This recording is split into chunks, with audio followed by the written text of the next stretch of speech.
बोलिए श्री सद्गुरुदेव भगवान की जय।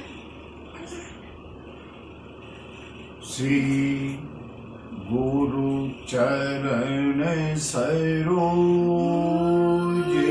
रज निज मन मुकुर सुधारि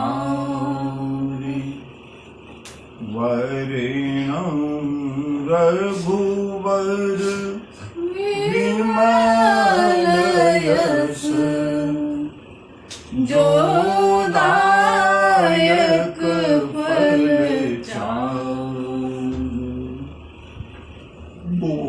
बुद्धिहीन तनु जानिके सुमिरौ पवन कुमार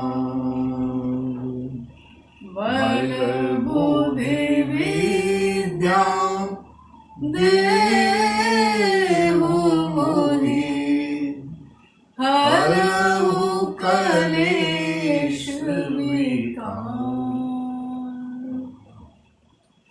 प्रेम के साथ दो बार भगवान नाम संकीर्तन, तत्पश्चात राम कथा का आनंद लेंगे हम लोग। सबसे पहले हरिशंकर। हरे राम राम राम सीता राम राम राम। हरे राम राम राम सीता राम राम राम। हरे राम राम राम सीता राम राम राम। हरे राम राम राम सीता राम राम राम। हरे राम राम राम सीता राम राम राम। हरे राम राम राम सीता राम राम राम। हरे राम राम राम सीता राम राम राम। हरे राम राम राम सीता राम राम राम। हरे राम राम राम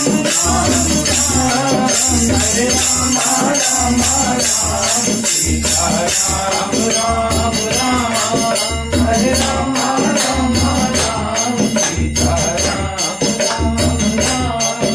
हरे राम राम राम सीता राम राम राम।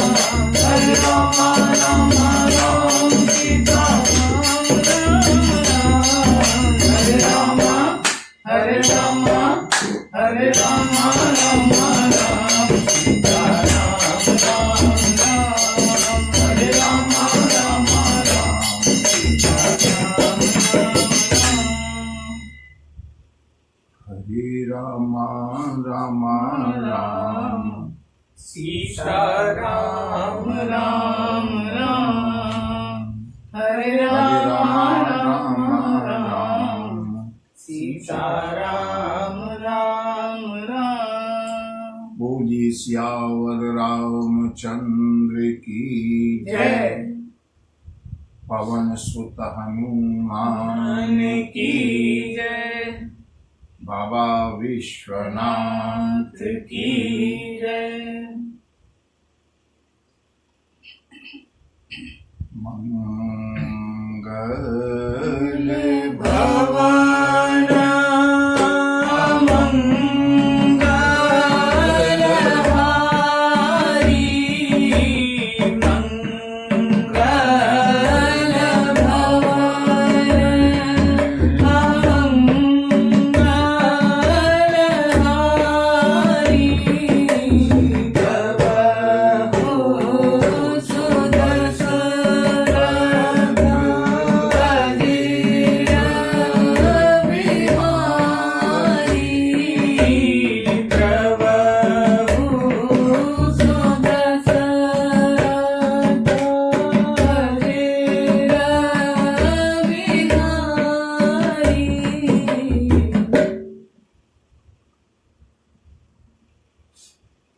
मारुति नंदन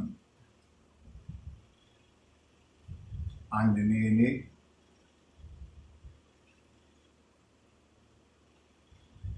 लंका की सुरक्षा के तीनों दरवाजों को तोड़ दिया। पहला दरवाजा समुद्र, दूसरा दरवाजा वो पर्वत जिस पर काल का पहरा था, और तीसरा दरवाजा लंकिनी। अब यहां से पवन पुत्र की रास्ता साफ हो गया। लंकिनी को यथोचित दंड दिया है पवन पुत्र ने।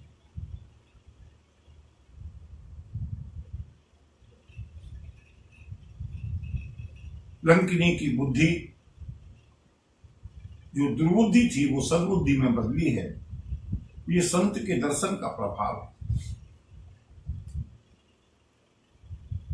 तात स्वर्ग अपवर्ग सुख धैर्य तो लायक अंग, तू जनताई सकल मिले, जो सुख लब सत्संग।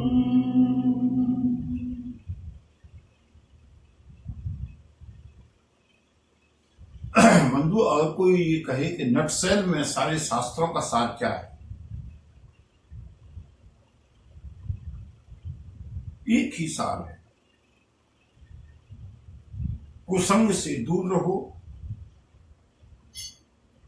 सत्संग का सेवन करो। अनेक धर्म, अनेक पंथ, अनेक मजहब चाहे भले ही अपनी अपनी पूजा पद्धति में भिन्नता रखते हैं, लेकिन इस बात में किसी की दो राय नहीं है। संसार में जो भी महापुरुष हुआ सत्संग के कारण बना।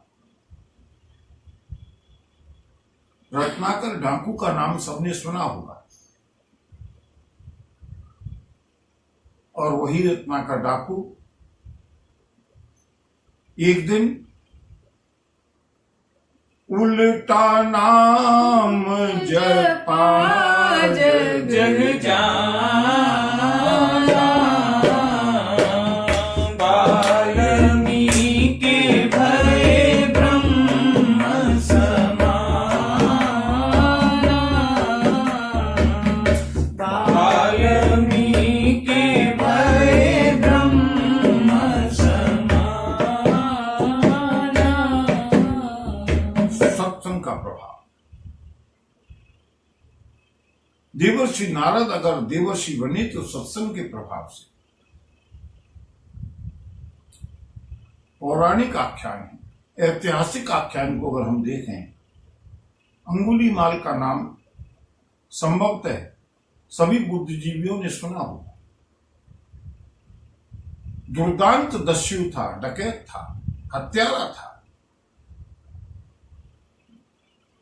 महात्मा बुद्ध के संपर्क में आया। महात्मा बुद्ध का परम प्रिय भिक्षु बन गया।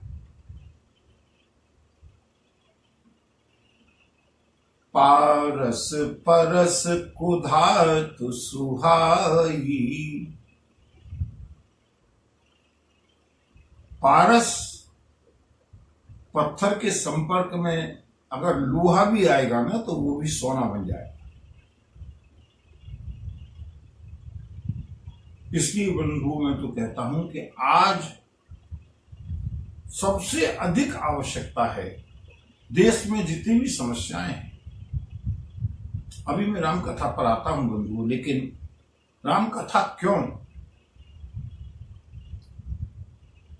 देश की अनेक समस्याओं का समाधान केवल सत्संग है।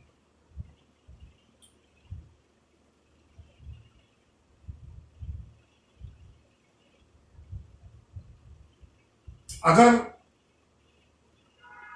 आदमी का, अगर मनुष्य का, अगर व्यक्ति का संग सुधर जाए तो समाज की कितनी ही समस्याओं का समाधान हो जाएगा। सठ सुधरहि सतसंगति पाई, पारस परस कुधातु सुहाई।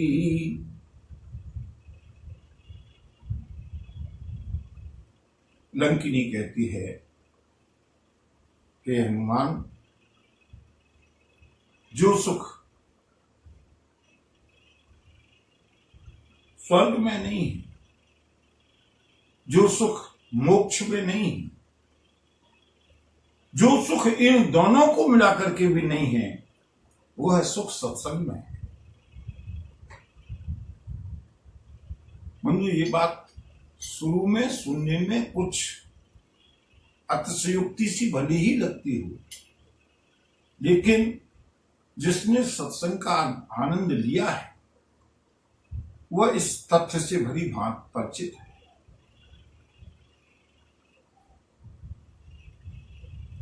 दुनिया का सबसे बड़ा लाभ,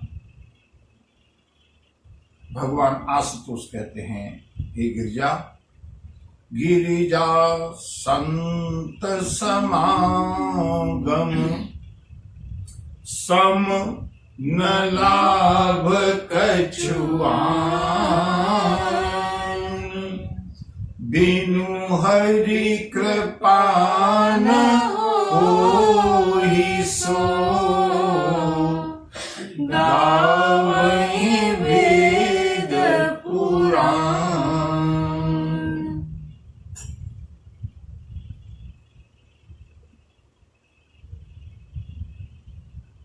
इतना महत्वपूर्ण है सत्संग, इसीलिए बंधुओं सत्संग मिलना बहुत दुर्लभ है।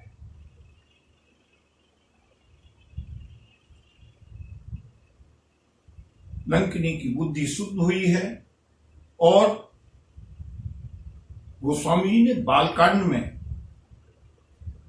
सत्संग की महिमा का वर्णन करते हुए एक चौपाई लिखी है, और उस चौपाई को मैं इसलिए कोट कर रहा हूं कि उस चौपाई की यहां पर सार्थकता है। गोस्वामी जी कहते हैं, सत्संग कोई ऐसी चीज नहीं है कि आज करें और उसका प्रभाव 10 साल के बाद मालूम पड़े या मरने के बाद मालूम पड़े।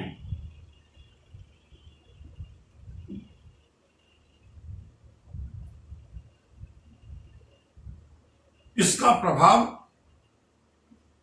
मज्जन फल पीखिय तत्काला,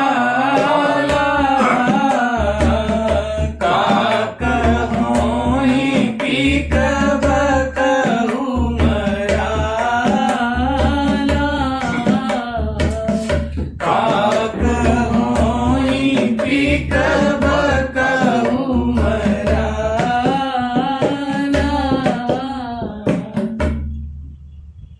सत्संग का प्रभाव इतनी शीघ्रता से मालूम पड़ता है जैसे इंजेक्शन। मज्जन फल पेखिय तत्काला, काक होहि पिक, कौआ भी कोयल की तरह हो जाता है, मीठा बोलने वाला। और बकहु मराला, बगुला जैसा व्यक्ति जिसकी दृष्टि हमेशा स्वार्थ पर रहती है, वो भी हंस की तरह हो जाता है। ये सत्संग की महिमा है।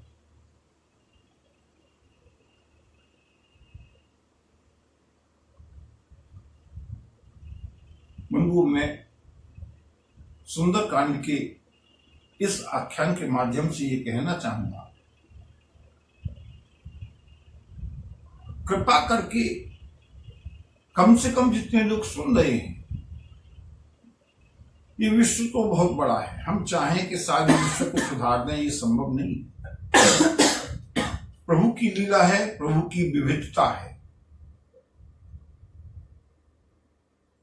लेकिन अगर हमको अपने घर को सुरक्षित रखना है, आनंदित रखना है, मंगलमय रखना है, अपने घर में सत्संग का वातावरण बनाए।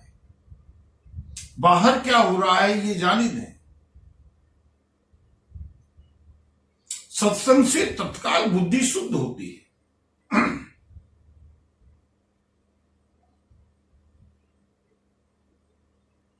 बंधुओं, एक बात और महत्वपूर्ण है, दुष्ट व्यक्ति की प्रशंसा से संत के द्वारा दिया गया दंड भी अभिनंदनीय है। संत अगर दंड भी देगा तो कल्याण करेगा, और दुष्ट अगर प्रशंसा भी करेगा तो हमको पतन में ले जाएगा।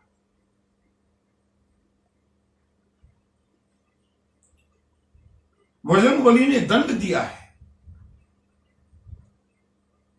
सभी लोगों ने कथा सुनी है ना, मारीच राक्षस था, रावण का मामा था, आतताई था, आतंकवादी था, लेकिन श्री राम ने दंड दिया। एक बाण के कारण मारीच 100 योजन समुद्र पार करके गिरा है, और बंधुओं उसकी बुद्धि शुद्ध हो गई।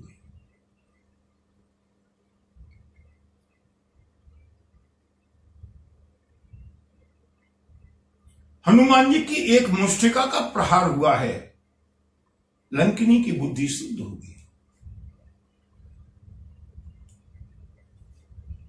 संत के द्वारा दिया गया दंड भी प्रसाद है, अभिनंदनीय है। लंका की बुद्धि शुद्ध हुई, बजरंगबली को आशीर्वाद देने लगी, शुभकामनाएं देने लगी।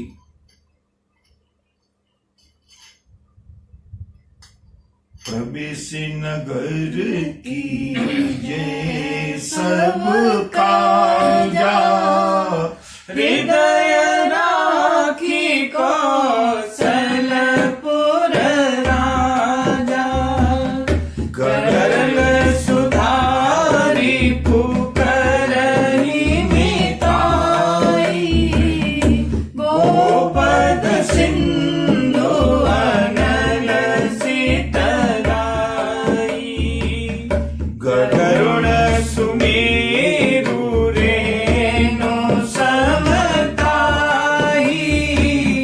राम कृपा करि चितवा जाई, राम कृपा करि चितवा जाई। लंका कहती है, हे वानर श्रेष्ठ, देखिएगा कितना परिवर्तन, और उसी को आगे गोस्वामी जी ने विस्तार किया है।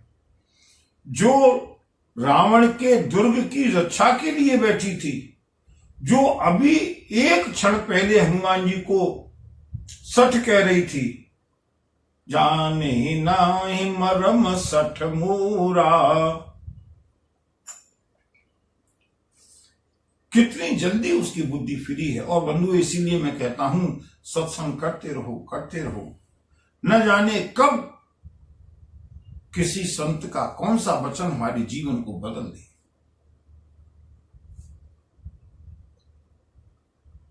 लंकिनी 180 डिग्री के एंगल पर घूम गई बुद्धि।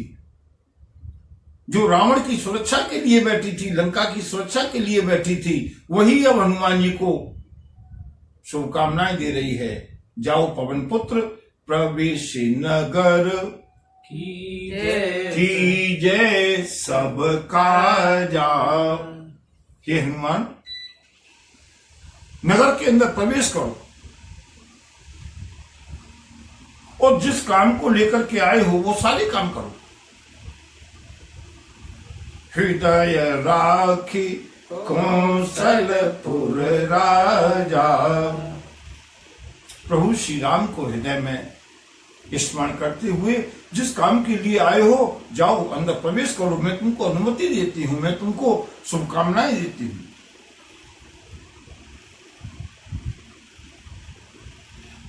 लोग कहते हैं कि विभीषण ने गद्दारी की।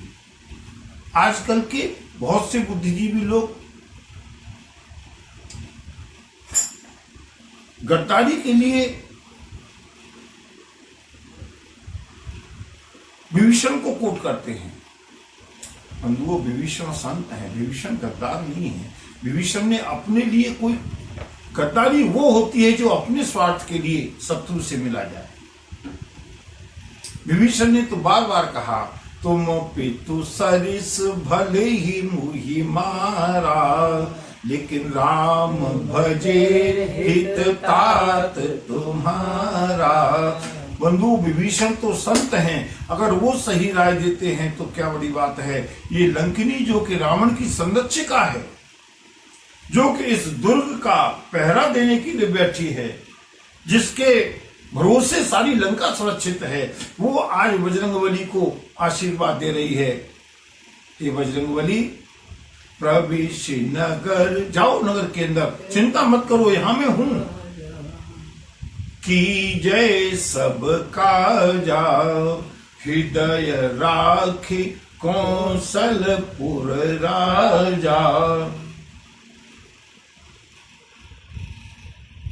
बंधु, यहां पर एक क्षेपक के रूप में तो नहीं, लेकिन एक कथा जो मैंने संतों से सुनी है बचपन में।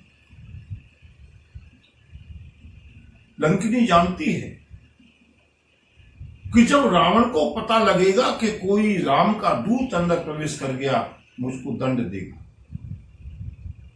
क्या देगा? दंड देगा। और रावण के हाथों मरने से अच्छा है मैंने बजरंगबली को रास्ता दिखा दिया, अब बजरंगबली के द्वारा दिए गए दंड से ही मैं मुक्ति पा लूं, क्योंकि अब मेरा मरना सुनिश्चित है। रावण को जब ये मालूम पड़ेगा अंदर जाकर के, बजरंगबली अंदर जाएंगे कि ये लंका के अंदर कोई अंदर प्रवेश कर कैसे गया। प्रामाणिक कथा मैं नहीं कह सकता, लेकिन मेरा भी भाव कहता है, और मैंने संतों से भी सुना है, लंकिनी ने वहीं पर अपनी देह का त्याग कर दिया। और देह का त्याग करते करते बोली, पवन पुत्र, एक निवेदन है। क्या? तुम्हारे हाथों मेरी मुक्ति हो रही है, मैं चाहती हूं मेरी अंत्येष्टि भी तुम्हारे हाथों से हो। बजरंगबली ने कहा, देवी जैसी तुम्हारी इच्छा, प्रभु जो कराएंगे। और बंधु, हम आगे के प्रसंग में देखेंगे, जिस समय लंका का दहन किया है ना, वहां गोस्वामी जी ने एक बड़ी विचित्र चौपाई लिखी है। उलटे पलटे लंका सब जारी। लंका को उल्टा पलटा नहीं है, लंका तो सीधी सीधी जल रही है। बजरंगबली को याद आया, जिस लंका को मुक्ति प्रदान हुई थी प्रभु की कृपा से, उसकी अंत्येष्टि भी मुझे करनी है। पूरी जलती हुई लंका में बजरंगबली ने उस लंकिनी का अंतिम संस्कार किया है, उसका दाह संस्कार किया है। उलटे पलटे लंका सब जारी। बंधु, मैं प्रामाणिक बात नहीं कह रहा हूं, मेरा भाव है और मैंने संतों से सुना है, सत्य है या नहीं है, लेकिन प्रभु के प्रति जो भी भाव, पवित्र भाव है, मैं उसको नमन करता हूं। इसलिए ये तो निश्चित है कि लंकिनी ने देह त्याग कर दिया होगा। क्यों? क्योंकि जब रावण को ये पता लगेगा कि ये बीच हमारे संरक्षित नगर में घुस करके कैसे आया, लंकिनी के होते हुए, रावण दंड देता। इसलिए लंकिनी ने संभवतः अपने प्राण का त्याग किया है। और बंधुओं, बजरंगबली वहां से, बजरंगबली की यात्रा आगे की प्रारंभ होती है। गोस्वामी जी कहते हैं, ये सत्संग का प्रभाव है, ये संत का प्रभाव है कि गरल सुधा, जो अमृत, जो विष होता है ना, वो भी अमृत का कार्य करने लगता है। मीरा के लिए किया कि नहीं किया? गरल सुधा और रिपु करई मिताई, शत्रु भी मित्र हो जाता है। गोपद सिंधु, समुद्र भी गाय के खुर के समान हो जाता है। अनल शीतलाई, अग्नि भी उसके लिए शीतल हो जाती है। गरुण सुमेर रेणु समताही, काकुसुम जी कहते हैं, हे पक्षीराज गरुण, सुमेरु जैसा पर्वत भी उसके लिए बालू के एक कण के समान हो जाता है। किसके लिए? बोले राम कृपा कर चितवाई। और इसका प्रमाण आगे मिलेगा। बजरंगबली को ये बजरंगबली ने पूरी लंका में आग लगाई है। जारा नगर निमिष एक माही, एक विभीषण कर ग्रह नाही। अगर पूरी लंका में मकान बचा है, एक घर बचा है, तो विभीषण का बचा है। क्यों बचा है, आगे जब प्रसंग आएगा तब उसका विस्तार से वर्णन करेंगे बंधुओं। बजरंगबली की यात्रा लंका के अंदर प्रविष्ट होती है। अभी जिस समय लंकिनी को दंड दिया है, उस समय बजरंगबली महाकपि के रूप में है। मुझे का एक महाकपि हनी। बजरंगबली ने विचार किया, अगर मैं इस रूप में जाऊंगा तो ठीक नहीं है, इसलिए फिर से अपने उसी पुराने रूप में आ गई। अति लघु रूप धरे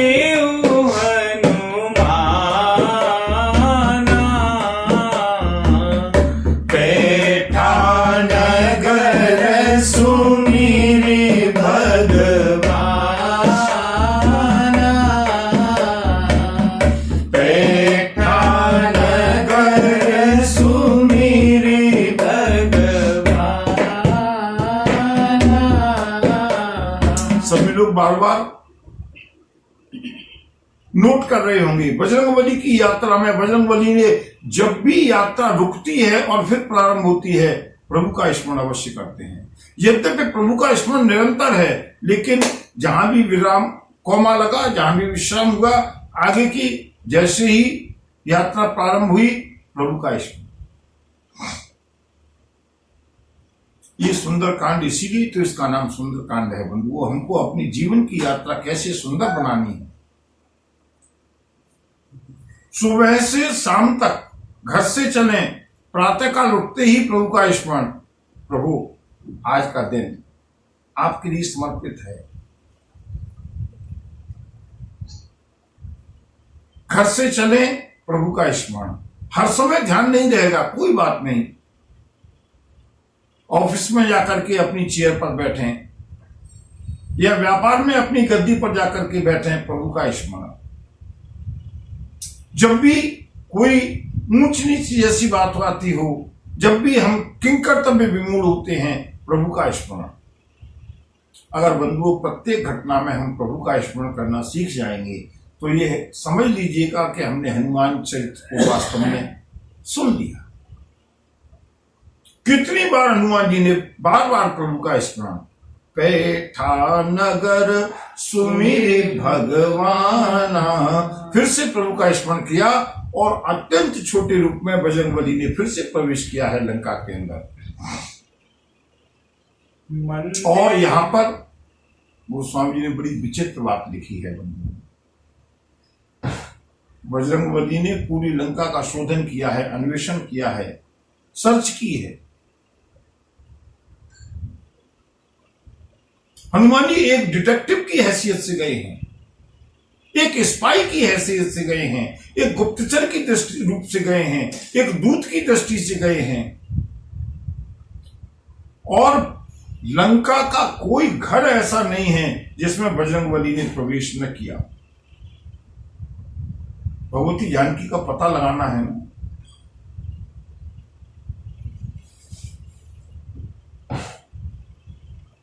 आप कहेंगे कि पहले संपाति ने पूरा पता बता दिया था समुद्र तट पर कि मुझे यहां से दिखाई दे रही है अशोक वाटिका में, अशोक वृक्ष के नीचे सीता बैठी हुई हैं। फिर बजरंगबली ने घर घर में क्यों ढूंढा? बंधु, बजरंगबली जानते हैं कि रावण बड़ा मायावी है और जो षड्यंत्रकारी लोग होते हैं वो कहीं एक जगह विशेष करके चोरी की हुई वस्तु को नहीं रखते, कहीं बदल बदल के तो नहीं रखता है। इसलिए बजरंगबली ने अपनी ओर से कोई कसर नहीं छोड़ी और बंधु वाल्मीकि रामायण में इसका बड़ी विस्तार से वर्णन किया है। एक एक घर को ढूंढा है, कहीं गवाक्षों से देखा, कहीं अट्टालिकाओं से झांक करके देखा, कई घर के अंदर घुस करके देखा।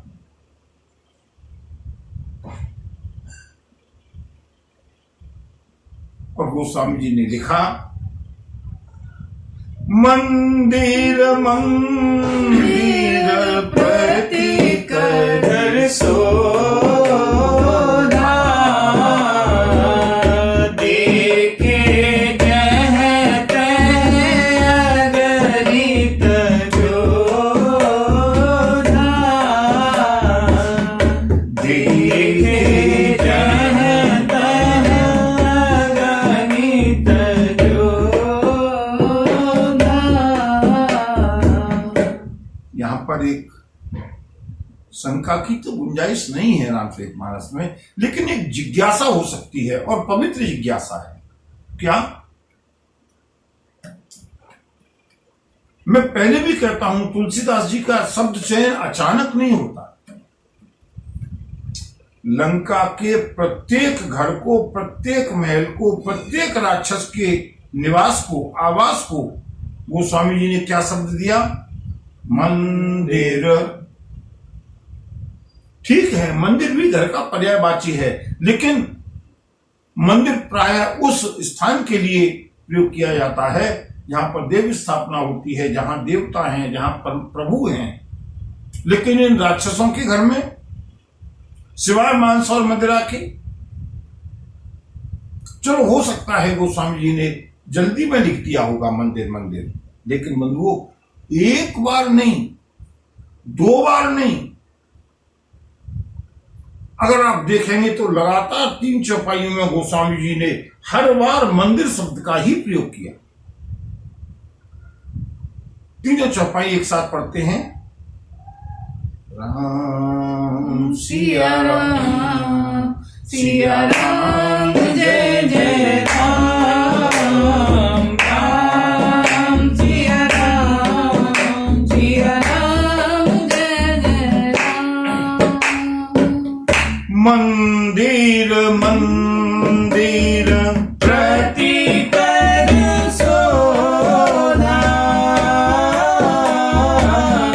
देखे जह तह अगणित जोधा गयो दशानन मंदिर माही अति विचित्र कही जात सुनाही शयन किए देखा कपिते ही मंदिर महु नदी की दे सिया राम जय जय राम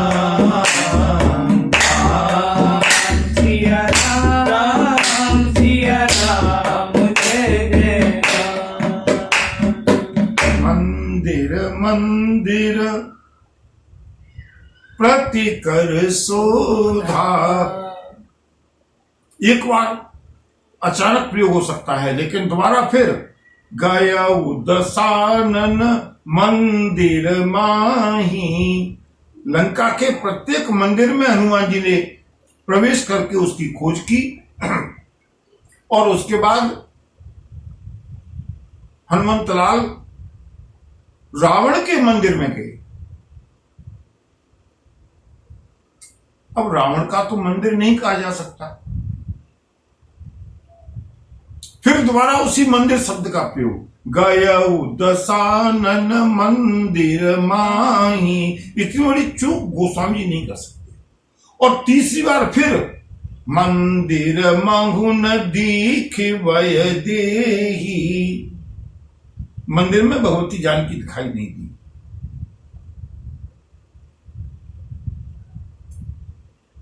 क्या अर्थ हुआ? विचारणीय बात है।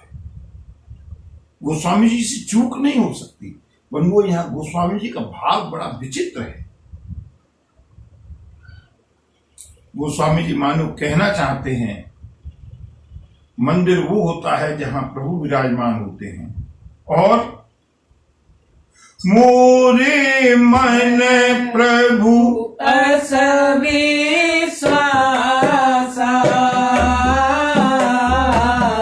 राम ते अधिक राम कर दासा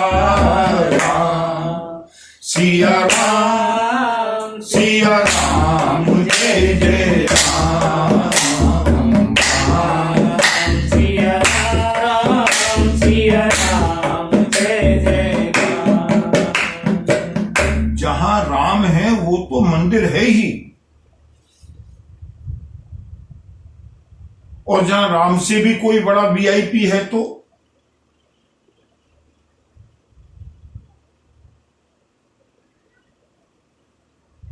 गोस्वामी जी कहते हैं हाँ, इस समय राम से भी ऊंचे स्थान पर हैं बजरंगबली। बोलिए बजरंगबली की जय। मोरे मन प्रभु अस विश्वासा कि राम ते अधिक राम कर दासा।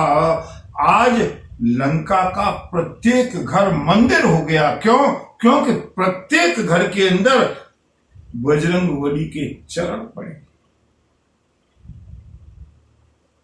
धन्य हो गई आज लंका। एक एक राक्षस के आवास के अंदर घुसकर के रात्रि में हनुमंत लाल अन्वेषण करते हुए, और जहां भी बजरंगबली के चरण पड़े, गोस्वामी जी कहते हैं चाहे कितना ही अधम रहा हो, लेकिन अब ये अधम नहीं है, क्योंकि श्री राम के दूत श्री राम दूत के चरण पड़े हैं। इसलिए अब ये घर नहीं है, अब ये मंदिर है। भले ही रावण का घर हो, हनुमान जी जहां पहुंचे, और बंधु जहां संत के चरण पड़ते हैं वो स्थान तीर्थ हो जाता है। जहां संत के चरण पड़ते हैं वो स्थान मंदिर हो जाता है।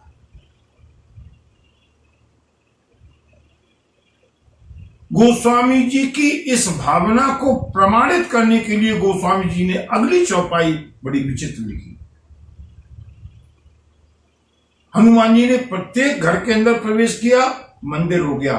मंदिर मंदिर। रावण के महल में गए, गयऊ दशा, गयऊ पहुंच गई ना, इसलिए गयऊ। और जैसे ही पहुंचे तो वो दशानन मंदिर माही।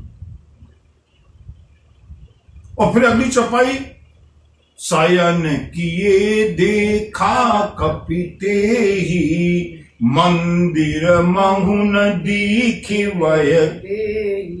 रावण के मंदिर में भी भगवती वैदेही नहीं मिली। और बंधुओं, यहां पर बजरंगबली को भ्रम हुआ है। वाल्मीकि रामायण के अनुसार जिस समय मैं तनिया मंदोदरी को देखा है, विश्व सुंदरी है मंदोदरी भी, बजरंगबली को एक बार भ्रम हुआ कि कहीं ये मेरी मां जानकी तो नहीं है।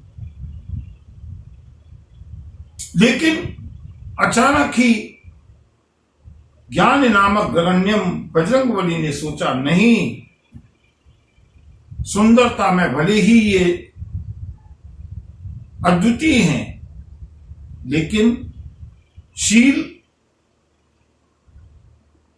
मेरी मां जानकी अगर होती तो रावण के महल में इतनी निश्चिंत होकर के नहीं सो रही होती। इसलिए इस विचार को हनुमान जी ने अपने मन से निकाल दिया। मंदिर महुन दीख वय देही। लंका के प्रत्येक घर को मंदिर कहा और जो संत का मंदिर है उसको मंदिर नहीं कहा। भवन एक पुण्य दीख सुहावा, हरे मंदिर तह भिन्न बनावा। राम सिया राम सिया राम जय जय राम सिया राम सिया राम जय जय राम। क्या गोस्वामी जी की पैनी दृष्टि है। जहां जहां बजरंगबली गए वो तो घर मंदिर बन गया, लेकिन विभीषण का घर बजरंगबली वहां गए नहीं, दूर से देखा, इसलिए वो मंदिर नहीं है। वो क्या है? बोले भवन एक पुण्य दीख सुहावा। और गोस्वामी जी प्रमाणित करते हैं कि देखो मैंने इसको भवन जरूर कहा है, लेकिन हर मंदिर तह भिन्न बनावा। उस भवन के अंदर भगवान का एक अलग से मंदिर बना हुआ है, अलग से मंदिर बना हुआ है। इसलिए क्योंकि इस भवन में बजरंगबली के चरण नहीं पड़े, दूर से देखा है, इसलिए गोस्वामी जी ने लिखा भवन एक पुण्य दीख सुहावा और हरे मंदिर तह। भिन्न बनावा। और वो मंदिर कैसा है? बोले रामायुध अंकित ग्रह, शोभा बरनी न जाए। नव तुलसी का वृंद देखी हर्ष कबीराय। श्री राम के आयुध अर्थात धनुष। कुछ पुरानी प्रतियों में रामायुध की जगह राम नाम अंकित ग्रह भी है। जो भी हो, एक ही बात है, श्री राम का प्रतीक। प्रभु श्री राम के अस्त्र धनुष और बाण वहां पर बने हुए हैं, अंकित हैं। उस मंदिर के चारों ओर नव तुलसी का, तुलसी के पौधे जगह जगह लगे हुए हैं, झुंड के झुंड लगे हुए हैं। बजरंगबली को बड़ी प्रसन्नता हुई, लेकिन हनुमत लाल विचार करने लगे कि लंका चरनी कर निवासा, यहाँ कहाँ सज्जन कर वासा। मन बहुत करे कपिलागा, देही समय विभीषण जागा। राम सिया राम सिया राम जय जय राम। सिया राम सिया राम जय जय राम। हनुमान जी ज्ञानी है, विवेक का प्रयोग किया। ये लंका तो राक्षसों की नगरी है। मैंने पूरी लंका का अन्वेषण किया, सिवाय तामसी प्रवृत्ति के कहीं कोई चिन्ह दिखाई नहीं दिया, लेकिन ये तो सात्विकी चिन्ह है। यहां पर एक सज्जन व्यक्ति निवास कैसे कर सकता है? हनुमत लाल मन ही मन में सोच रहे हैं, तर्क कर रहे हैं, और उसी समय विभीषण जी जग गए। पूरी रात्रि अन्वेषण किया है बजरंगबली ने। अब ब्रह्म मुहूर्त होने वाला है। उसी समय विभीषण जग गए।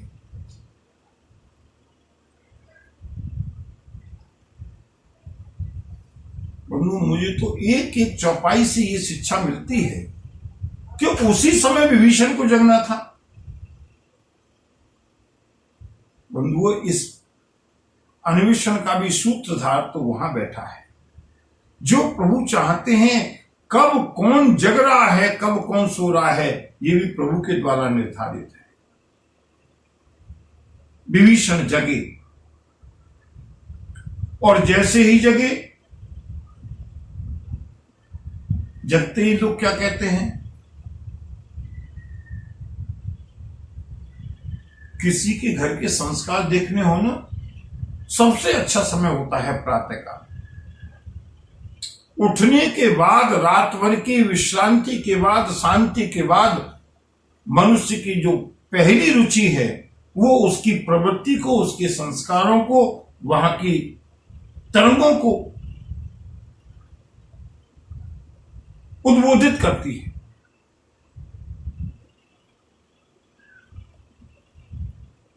सुबह उठते ही दारू चाहिए, लाओ भाई एक पैक लाओ। ड्रग्स चाहिए, सुबह उठते ही क्लेश शुरू हो गई। और कुछ नहीं तो सुबह उठते ही, आजकल सुबह उठते ही उठते बेड टी, चाय। अच्छे संस्कार, नए संस्कार है ना, वेस्टर्न संस्कार है।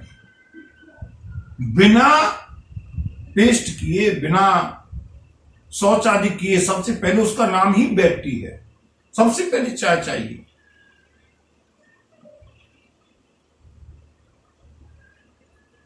बंधु, मैं केवल संस्कारों के कारण इन बातों के ऊपर इतना जोर दे रहा हूं। विभीषण के संस्कार, विभीषण के व्यक्तिगत संस्कार, लंका के संस्कार नहीं है। जैसे ही विभीषण जगे, राम राम ते ही सुमिरन कीना, हृदय हरस कपि सज्जन चीना, यही सन हठ करे हूँ पहचानी, साधु ते होई न कारज हानि। राम सिया राम, सिया राम, जय जय राम, राम सिया राम, सिया राम, जय जय राम। विभीषण जी ने उठते ही राम राम ते ही सुमिरन कीन्हा। पहले बजरंगबली को इस बात का डाउट था कि ये कहीं रावण की कोई माया तो नहीं है, क्योंकि रावण को मालूम है कि राम की पत्नी यहां पर बंदी है। हो सकता है राम का कोई दूत आ जाए और उसको फंसाने के लिए ये रावण ने एक माया से मंदिर बना के रखा हो। लेकिन बंधुओं, माया माया होती है और जो स्वाभाविक प्रवृत्ति है वो अलग होती है। बजरंगबली मन में चिंतन कर रहे हैं, विचार कर रहे हैं, लेकिन विभीषण ने जगते ही राम राम ते ही सुमिरन कीना। हनुमान जी समझ गए, नहीं, हृदय हरस कपि सज्जन चीना। निश्चित रूप से ये सज्जन व्यक्ति है। ये ही सन हठ करी हूं पहचानी। मैं अपनी ओर से हठपूर्वक इनसे इंट्रोडक्शन करूंगा, परिचय करूंगा, संबंध बनाऊंगा। क्यों? मैंने कई बार बताया है, साधु की सबसे बड़ी पहचान बजरंगबली ने बताई। बोले अगर मैं इनसे परिचय बना भी लूंगा, सज्जन व्यक्ति है ना, इससे मेरे कार्य में कोई व्यवधान होने वाला नहीं, क्योंकि साधु ते हो ही न कारज हानि। और बंधु, मैंने जैसा पहले ही बताया था, बजरंगबली वेश बदलने में तो माहिर हैं, लेकिन एक्सपर्ट हैं विप्र ब्राह्मण का वेश बनाने में। चाहे भरत जी के पास जाएं, चाहे राम जी के पास जाएं, चाहे विभीषण के पास जाएं, विप्र रूप धरि बचन सुनाए, सुनत विभीषण उठित आए, कहि प्रणाम पूछी कुशलाई, विप्र कहु निज कथा बुझाई, कि तुम हरिदासन मह कोई, मोरे हृदय प्रीति अति होई, कि तुम राम दीन अनुरागी, आयहु मोहि करन बड़ भागी। सिया राम, सिया राम, जय जय राम। सिया राम, सिया राम, जय जय राम। हनुमान जी ने ब्राह्मण का वेश बना करके इधर से राम नाम का स्मरण किया। जैसे ही सुना विभीषण ने, उठित आई। प्रणाम करके विभीषण कहते हैं, हे ब्राह्मण देवता, आप कुशल से तो हैं, अपनी कथा विस्तार से कहिए, आप कौन हैं? आप ये तो निश्चित है कि लंका के नहीं हैं, क्योंकि लंका में राम का नाम लेना प्रतिबंधित है।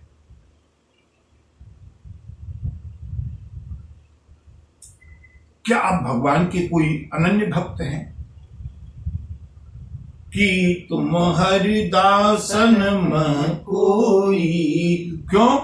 क्योंकि आपको देखकर के मेरे हृदय में अत्यंत प्रेम उमड़ रहा है। अथवा कहीं ऐसा तो नहीं कि तुम राम दीन अनुरागी, कहीं आप स्वयं परमात्मा प्रभु श्री राम तो नहीं, मुझको बड़भागी बनाने के लिए यहां पधारे हो। विप्र कहु निज कथा बुझाई। हे ब्राह्मण देवता, अपना वृत्तांत, अपनी कथा सुनाइए। और बंधुओं, बजरंगबली तो बजरंगबली है। हम लोग कहते हैं ना, कथा किसकी चल रही है? अमुक आचार्य जी की कथा चल रही है, उनकी कथा चल रही है, उनकी कथा चल रही है। बंधु, लोग ये भी भूल गए कि राम कथा चल रही है या भागवत कथा चल रही है। अमुक आचार्य जी की कथा चल, आचार्य जी की कथा नहीं है, कथा तो प्रभु की है। और बंधुओं, जैसे ही विभीषण ने कहा, विप्र कहु निज कथा, अपनी कथा सुनाओ, हनुमान जी ने कहा, हे महानुभाव,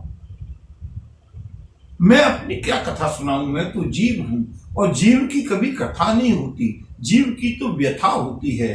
कथा तो केवल प्रभु की होती है। इसलिए तब हनुमंत कही सब राम कथा निज नाम,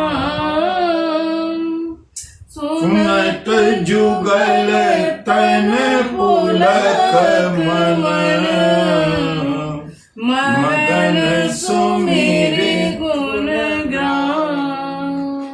ये हनुमान जी की विशेषता है, कभी भी अपनी कथा नहीं कहते, जब भी कथा कहते हैं प्रभु श्री राम की कथा। और बंधु, अगर बजरंगबली को प्रसन्न करना हो ना, एक बार एक सज्जन कहे थे हनुमान जी की कथा कराएंगे। मैंने की बहुत अच्छी बात है, हनुमान जी की कथा कराओ। किसके लिए? हनुमान जी को प्रसन्न करने के लिए। अरे हनुमान जी अपनी कथा सुनकर के प्रसन्न नहीं होंगे बंधुओं। अगर हनुमान जी की कथा कराओ, बहुत सुंदर बात है, लेकिन हनुमान जी की कथा कराओगे ना, प्रभु श्री राम अत्यंत प्रसन्न होंगे। और अगर हनुमान जी को प्रसन्न करना है ना, तो श्री राम कथा कराओ। हनुमान जी उन लोगों में से नहीं है कि अपनी प्रशंसा, अपनी कथा सुनकर के प्रसन्न हो। तब हनुमंत कही सब राम कथा, अपना परिचय दिया, मैं हनुमान हूं।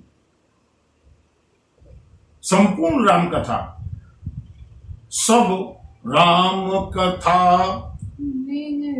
अपने माध्यम से श्री राम कथा का वर्णन किया। सुनत जुगल तन पुलक मन,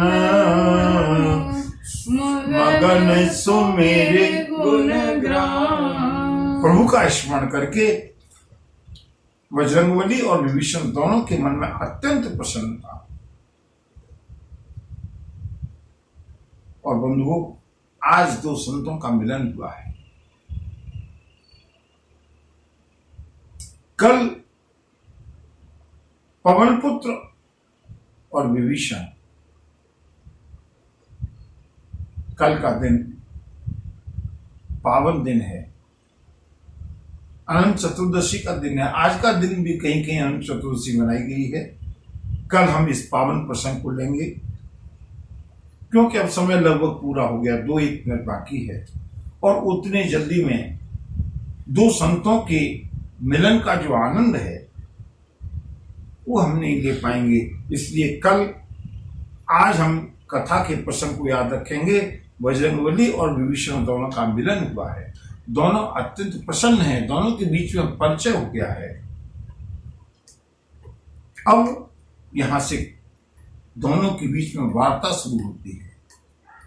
कथयन्तश्च मां नित्यं तुष्यन्ति च रमन्ति च। श्रीमद् भगवद गीता। बंधु, उसी श्लोक को लेकर के हम आगे इन दोनों संतों की जो वार्तालाप है उसका आनंद लेंगे।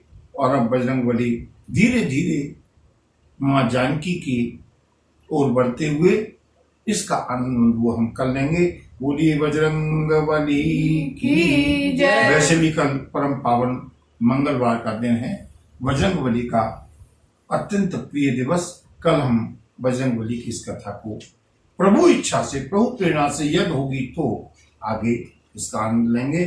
बोलिए सियावर रामचंद्र की जय। नमः पार्वती पते हर हर महादेव। जय।